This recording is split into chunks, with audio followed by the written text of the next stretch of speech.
रब्बी अऊज़ु बिका मिन हमाजाति सयातीन व अऊज़ु बिका रब्बी अन यहदुरून बिस्मिल्लाहिर रहमानिर रहीम रब्बि इश्रह ली सदरी व यस्सिर ली अमरी वहलुल उक़दतम मिन लिसानी यफ़क़हू क़ौली रब्बी जिदनी इल्मन। प्रिय दर्शकबृन्द, আপোনালোক আটাইলৈকে জনাইছো শান্তি বৰ্ষণৰ আহ্বান। সালামুন আলাইকুম। আপোনালোক সকলোৰে ওপৰত মহান আল্লাহৰ শান্তি বৰ্ষিত হওক।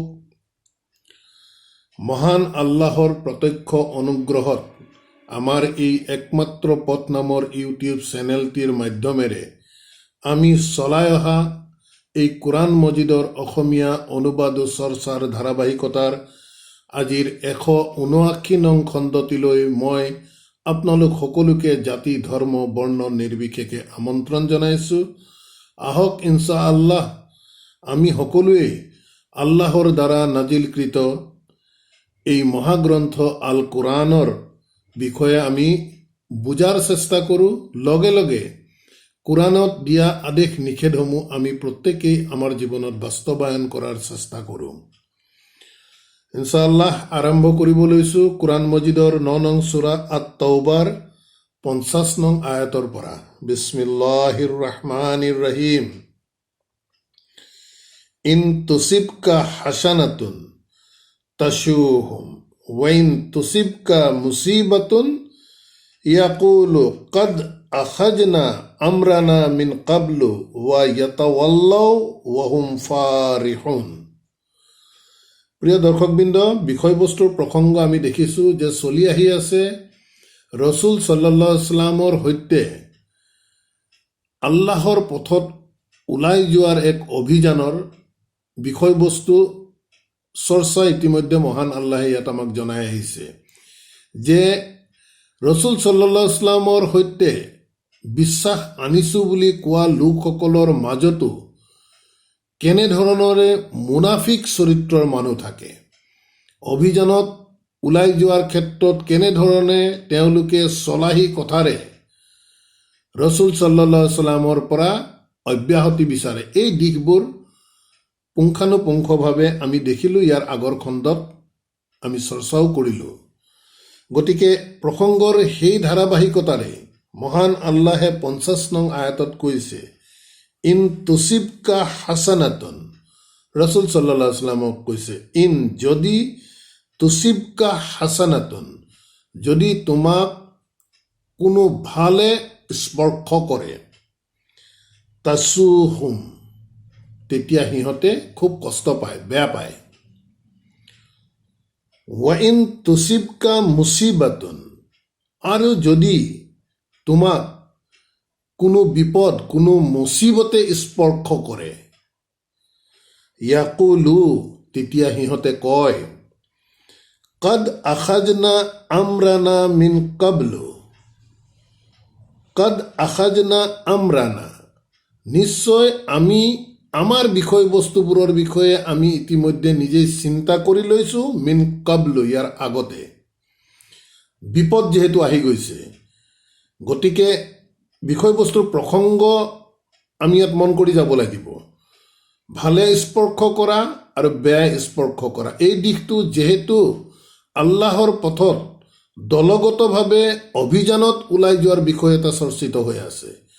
গতিকে ইয়াত ভাল বুলি কোৱাৰ লগে লগে সেই অভিযানৰ সফলতা, আৰু যদি বেয়া কথা কোৱা গৈছে প্ৰকৃততে সেই অভিযানৰ কোনো কোনো ক্ষেত্ৰৰ বিফলতাৰ দিশটো ইংগিত কৰিছে। গতিকে ইয়াত কৈছে যে যদি তোমাক কোনো ভালে স্পৰ্শ কৰে, তেতিয়া এই মুনাফিক চৰিত্ৰৰ লোকসকলে মনত খুব দুখ পায়, কষ্ট পায়। আৰু যদি তোমাক কোনো বিপদে, এই অভিযানত কালচোৱাত যদি কোনো বিপদে তোমাক স্পৰ্শ কৰে, অৰ্থাৎ প্ৰতিপক্ষৰ তৰফৰ পৰা যদি তোমাক যিকোনো প্ৰকাৰে কথাৰে হওক বা যিকোনো ধৰণে হওক যদি আক্ৰমণ কৰে, বা ৰসুল সাল্লাল্লাহু আলাইহি ওয়াসাল্লামৰ দলে যদি বিপদত পৰে,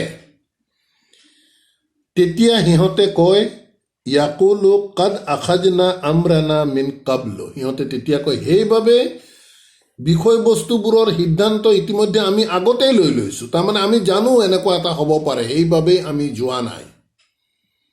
এই অৰ্থটো ইয়াৰ পৰা প্ৰকাশ পাইছে।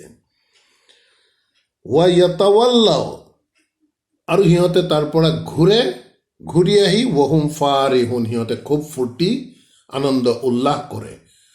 ৰসুল সাল্লাল্লাহু আলাইহি ওয়াসাল্লাম বা তেখেতৰ সৈতে থকা সংগীসকল যদি বিপদত পৰে, তেতিয়া সিহঁতে কয় আমি জানো এনেধৰণৰ বিপদ আহিব পাৰে, সেইবাবে ইয়াৰ আগতে আমাৰ সিদ্ধান্ত আমি লৈ লৈছোঁ।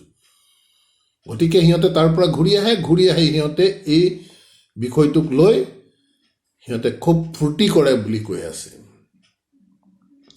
তেতিয়া আল্লাহে ৰসুল সাল্লাল্লাহু আলাইহি ওয়াসাল্লামক কৈছে, কৈ দিয়া, লাই ইউচিবানা, আমাক একোৱে স্পৰ্শ কৰিব নোৱাৰে, ইল্লা এক্সেপ্ট মা কাতাবাল্লাহু লানা, এক্সেপ্ট আল্লাহে আমাৰ বাবে যি লিখি দিছে তাৰ বাহিৰে আমাক একোৱেই স্পৰ্শ কৰিব নোৱাৰে। সি চাহে ভাল হওক বা সি বেয়াই হওক।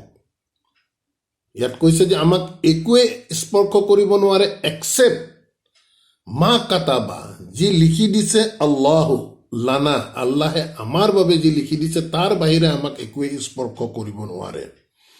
হুৱা মাওলানা, আল্লাহৰ কথা কৈছে, হুৱা দি আল্লাহক বুজাইছে, হুৱা মাওলানা, তেখেত আমাৰ অভিভাৱক। ৱা আলাল্লাহি, গতিকে আল্লাহৰ ওপৰতেই ফালয়াতাৱাক্কালিল মুমিনুনা, গতিকে আল্লাহৰ ওপৰতেই বিশ্বাসী লোকসকলে সদায় তাৱাক্কাল কৰি থাকিব লাগে, ভৰসা কৰি থাকিব লাগে, যিহেতু তেখেত আমাৰ মাওলা বুলি কৈ আছে, মাওলানা, আমাৰ অভিভাৱক। তাৰ পাছৰ আয়াতত কৈছে পুনৰ কৈছে কোৱা সিহঁতক, হাল তাৰাব্বাসু বিনা, প্ৰশ্ন কৰিছে, হাল দিয়াত আয়াতটোক প্ৰশ্নবোধকলে আনিছে। হাল তাৰাব্বাসু বিনা, আমাৰ বিষয়ে তোমালোকে কিহৰ অপেক্ষা কৰি আছা? ইল্লা এক্সেপ্ট ইহদাল হুসনায়াইনি, যে দুটা ভালৰ ভিতৰৰ পৰা যিকোনো এটাটো আমাৰ হ'বই। তাৰমানে অলপ বুজিবলগীয়া আছে। বিষয়বস্তুৰ যিহেতু অভিযান, আল্লাহৰ পথত দলগতভাৱে ওলাই যোৱা এক অভিযান বিশ্বাসী লোকসকলক লৈ, গতিকে ইয়াত প্ৰশ্ন কৰিছে এই মুনাফিক চৰিত্ৰৰ লোকসকলক, হাল তাৰাব্বাসুনা বিনা, আমাৰ বাবে তোমালোকে কিহৰ অপেক্ষাত আছা? এক্সেপ্ট ইল্লা ইহদা আল হুসনায়াইনি, যে দুটা ভালৰ ভিতৰত যিকোনো এটা হ'বই। অৰ্থাৎ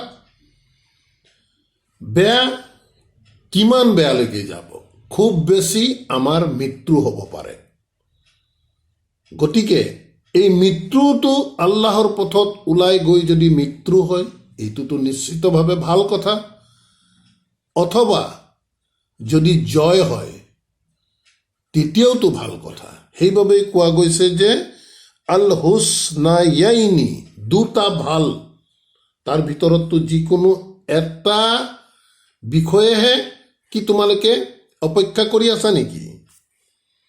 ৱা নাহনু, আৰু কৈছে বিশ্বাসী লোকসকলে, ৱা নাহনু, আৰু আমি, না তাৰাব্বাসু বিকুম, তোমালোকৰ বাবে আমি অপেক্ষা কৰিছোঁ, আই ইউচিবাকুমুল্লাহু বিআযাবিন, আৰু আমি তোমালোকৰ বাবে অপেক্ষা কৰিছোঁ যে আল্লাহে তোমালোকক শাস্তিৰ দ্বাৰা স্পৰ্শ কৰিব। আল্লাহে তোমালোকক শাস্তি দিব, তাৰ বাবে আমি অপেক্ষা কৰি আছো। মিন ইন্দিহি, প্ৰত্যক্ষভাৱে আল্লাহৰ তৰফৰ পৰা তোমালোকক যে শাস্তি দিব, তোমালোকে কিহৰ অপেক্ষা কৰিছা? আমাৰ দুটা এক্সেপ্ট, দুটা ভালৰ ভিতৰত যিকোনো এটাৰ বাবেহে। আমাৰ যি হ'ব আল্লাহৰ হুকুমত হ'ব। মেক্সিমাম হ'ব পাৰে আমাৰ মৃত্যু কিবা কাৰণত, সেইটোওতো আমাৰ বাবে ভাল। আৰু যদি জয় হয় সেইটোওতো স্বাভাৱিকতেই ভাল হ'ব। কিন্তু কৈছে বিশ্বাসীসকলে, আমি অপেক্ষা কৰিছোঁ তোমালোকৰ বাবে যে আল্লাহে তোমালোকক প্ৰত্যক্ষভাৱে তেখেতৰ ফালৰ পৰা শাস্তি দিয়াক বাবে আমি অপেক্ষা কৰি আছো। মিন ইন্দিহি আও বি আইদিনা, অথবা আমাৰ দ্বাৰা, আমাৰ হাতৰ দ্বাৰা তোমালোকক আল্লাহে শাস্তি দিয়াটোৰ আমি অপেক্ষা কৰি আছো। গতিকে কৈছে ফাতাৰাব্বাসু, গতিকে অপেক্ষা কৰা। ইন্না মাআকুম, নিশ্চয় আমি তোমালোকৰ সৈতেই আছো। মুতাৰাব্বিসুনা, আমি অপেক্ষাকাৰী হিচাপে আমিও তোমালোকৰ সৈতে আছো। তোমালোকে অপেক্ষা কৰা, আমিও অপেক্ষা কৰি আছো তোমালোকৰ সৈতে। তাৰ পাছৰ আয়াতত কৈছে কুল, পুনৰ কৈছে কোৱা, আনফিকু তাওআন আও আনফিকু তাওআন আও কাৰহান। সেই মুনাফিক লোকসকলক উদ্দেশ্য কৰি কৈছে আনফিকু, তোমালোকে যদি খৰচ কৰা। ইয়াত আনফিকু ফি সাবিলিল্লাহ, কাৰণ আনফিক শব্দটো কোৰাণত যদি মন কৰে আল্লাহৰ পথৰ খৰচৰ বিষয়ে মুখ্যতঃ আহি আছে। গতিকে ইয়াত কৈছে কুল, কৈ দিয়া, আনফিকু তাওআন, তোমালোকে নিজ ইচ্ছা অনুযায়ী যি খৰচ কৰা, আও অথবা কাৰহান, অনিচ্ছা সত্ত্বেও যদি তোমালোকে খৰচ কৰা আল্লাহৰ পথতেই, লাই ইউতাকাব্বালা মিনকুম, কোনো কাৰণতেই তোমালোকৰ পৰা গ্ৰহণ কৰা নহ'ব তোমালোকৰ এই খৰচ। যদিও তোমালোকে আল্লাহৰ পথত ইচ্ছাই হওক বা অনিচ্ছাই হওক তোমালোকে যদি খৰচ কৰা, লাই ইউতাকাব্বালা মিনকুম, তোমালোকৰ তৰফৰ পৰা কেতিয়াও ইয়াক আল্লাহৰ দৃষ্টিত গ্ৰহণ কৰা নহ'ব। কিয় গ্ৰহণ নকৰিব সেই বিষয়ে আল্লাহে কৈছে যে ইন্নাকুম কুনতুম কওমান ফাসিকুন, যেহেতু তোমালোক এই ফাসিক, অবাধ্য এটা জাতি হোৱাৰ বাবেই তোমালোকে যদিও ইচ্ছাকৃতভাৱেও খৰচ কৰা আল্লাহৰ পথত অথবা অনিচ্ছাকৃতভাৱে খৰচ কৰিলেও তোমালোকৰ পৰা কেতিয়াও আল্লাহে গ্ৰহণ নকৰে। যিহেতু তোমালোক এটা ফাসিক জাতি, অৰ্থাৎ অবাধ্য জাতি। আল্লাহৰ যি হুকুম আহিছে তাৰ অবাধ্যতা তোমালোকে কৰি আছা। গতিকে তোমালোকৰ খৰচ আল্লাহৰ পথত কোনো কাৰণত গ্ৰহণ কৰা নহ'ব।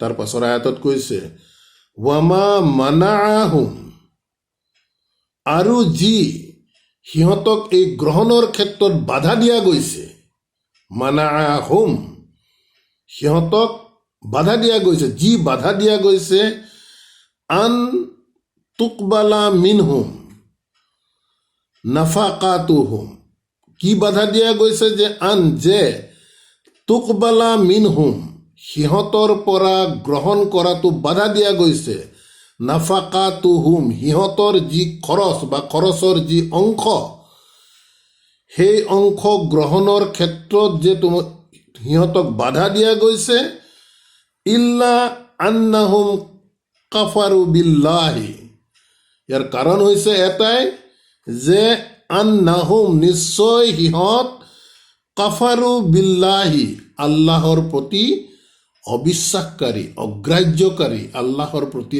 অমান্যকাৰী, ৱাবি ৰাছুলিহি, আৰু তেখেতৰ বাৰ্তাবাহকৰ প্ৰতি, ৱালা, আৰু কৈ আছে কিহৰ কাৰণে সিহঁতৰ ফালৰ পৰা ইচ্ছাকৃতভাৱেই হওক বা অনিচ্ছাকৃতভাৱেই হওক সিহঁতৰ এই দান খায়ৰাত কিহৰ কাৰণে গ্ৰহণ নকৰে বুলি কৈছে।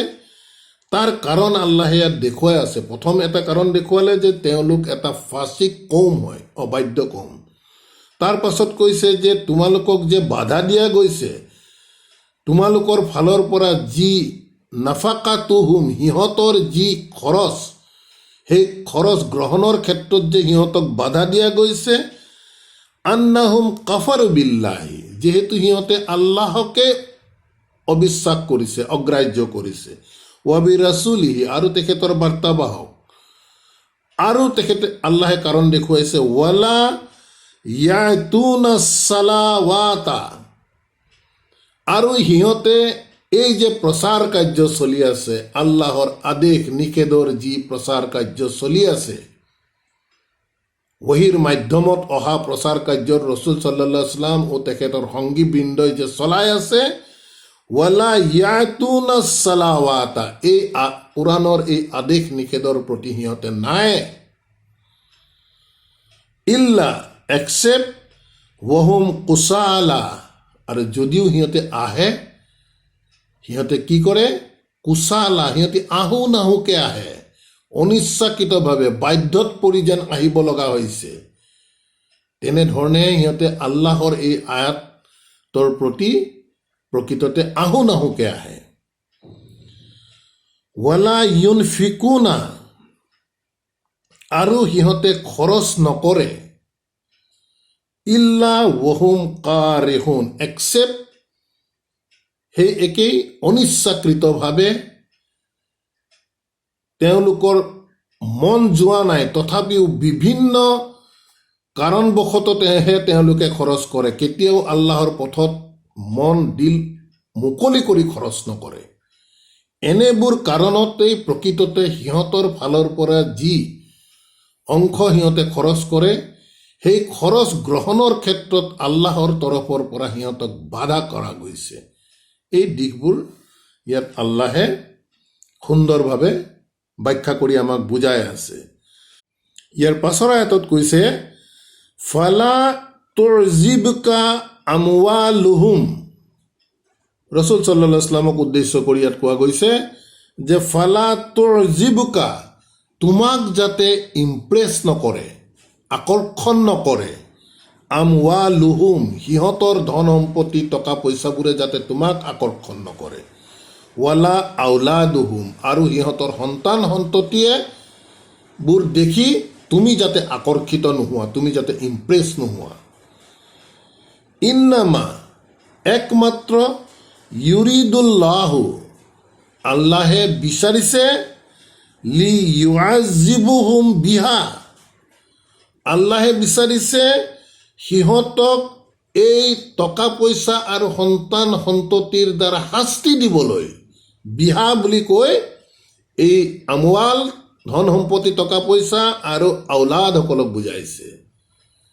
ৰাসূল সাল্লাল্লাহু আলাইহি ওয়াসাল্লামক কৈছে যে তুমি ইমপ্ৰেছ নহবা, ফালা তুৰজিবুকা, তোমাক যাতে ইমপ্ৰেছ নকৰে, আকৰ্ষণ নকৰে, আমৱালুহুম, সিহঁতৰ ধন সম্পত্তি টকা পইচাই, ৱালা আউলাদুহুম, আৰু সিহঁতৰ সন্তান সন্ততিয়ে যাতে তোমাক ইমপ্ৰেছ নকৰে, আকৰ্ষণ নকৰে।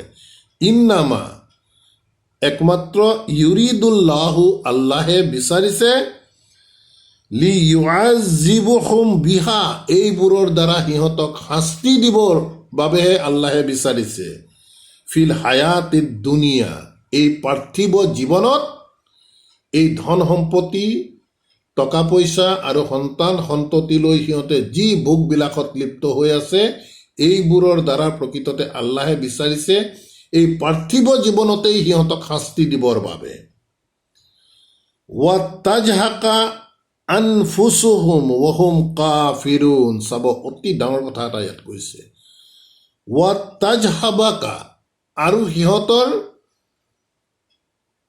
প্ৰাণ, আমি যিটো ৰুহ কবজ কৰা হ'ব, অৰ্থাৎ মৃত্যুৰ সিহঁতৰ যি তাজহাবাকা, সিহঁতৰ প্ৰাণ যে হৰণ কৰা হ'ব, আনফুসাহুম, সিহঁতৰ, ৱাহুম, যেতিয়া সিহঁত কাফিৰুন, এই অবিশ্বাসী হৈ থকা অৱস্থাত সিহঁতৰ প্ৰকৃততে ৰুহ কবজ কৰা হ'ব। মাজাআল্লাহ, কিমান ডাঙৰ কথা। কোৰাণে আমাক আদেশ দিছে বিশ্বাসীসকলক, তুমি যেতিয়ালৈকে মুছলিম নোহোৱা বা মুছলিম হোৱা অৱস্থাতহে যাতে তুমি মৃত্যুবৰণ কৰা।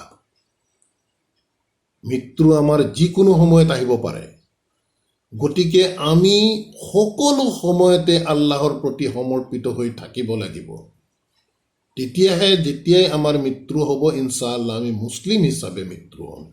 কিন্তু এই আয়াতত আল্লাহে কৈছে সেই মুনাফিকসকলক দেখুৱাই ৰসুল সাল্লাল্লাহু আলাইহি ওয়াসাল্লামক কৈছে সিহঁতৰ ধন সম্পত্তি টকা পইচা সন্তান সন্ততিৰ দ্বাৰা তুমি কেতিয়াও ইমপ্ৰেছ নহ'বা, সেইবোৰে যাতে তোমাক ইমপ্ৰেছ নকৰে। কিয়নো আল্লাহে বিচাৰিছে এই ধন সম্পত্তি টকা পইচা বা সন্তান সন্ততিৰ দ্বাৰা সিহঁতক এই পাৰ্থিৱ জীৱনত শাস্তি দিবৰ বাবে। আৰু আল্লাহে কৈছে সিহঁতৰ ৰুহ কবজ কৰা হ'ব যেতিয়া সিহঁত অবিশ্বাসী অৱস্থাত থাকিব। আৰু তেনে অৱস্থাত যি মানুহৰেই আল্লাহে ৰুহ কবজ কৰিবলগীয়া অৱস্থা হ'ব সেই মানুহৰ পৰিণতি কি হ'ব তাক আৰু বিশেষ বহলাই কোৱাৰ কোনো প্ৰয়োজন নাই। পুনৰ আল্লাহে পৰৱৰ্তী আয়াতত কৈছে ৱা ইয়াহলিফুনা বিল্লাহি, আৰু সিহঁতে আল্লাহৰ নামত শপত খায়, কয় ইন্নাহুম লা মিনকুম, শপত খাই তোমালোকক ক'ব নিশ্চয় সিহঁত লা মিনকুম তোমালোকৰ লগতে আছে, তোমালোকৰ এই অভিযানক ছাপোৰ্ট কৰিছে, তোমালোকৰ লগত আছে। ৱামা হুম মিনকুম, কিন্তু সিহঁতে প্ৰকৃততে তোমালোকৰ লগত নাই। ৱালা কিন্নাহুম, বৰং সিহঁত কওমুন ইয়াফৰাকুন, সিহঁত এনে এটা জাতি ইয়াফৰাকুন যে প্ৰতিটো সময়ত সিহঁতি প্ৰকৃততে ভয় সংশয়ৰ মাজত থকা এটা জাতি হয়। সিহঁতে তোমালোকক কয় আল্লাহৰ নামত শপত খাই ক'ব যে আমি তোমালোকৰ লগতে আছো, কিন্তু প্ৰকৃততে তোমালোকৰ লগত সিহঁতে নাই। আৰু সিহঁত এনেকুৱা এটা জাতি প্ৰতিটো সময়তে সিহঁতি ভয় ভীতি সংশয় তোমালোকৰ বাবেই হওক বা যিকোনো কাৰণতে হওক তেনে এক অৱস্থাত থকা এটা জাতি। তাৰ পাছৰ আয়াতত আল্লাহে কৈছে লাউ ইয়াজিদুনা মালজাআন আও লাউ ইয়াজিদুনা, আৰু যদি এই ভয় সংশয়ৰ মাজত থকা অৱস্থাটো আল্লাহে ডিছক্ৰাইব কৰিছে পৰৱৰ্তী আয়াতত।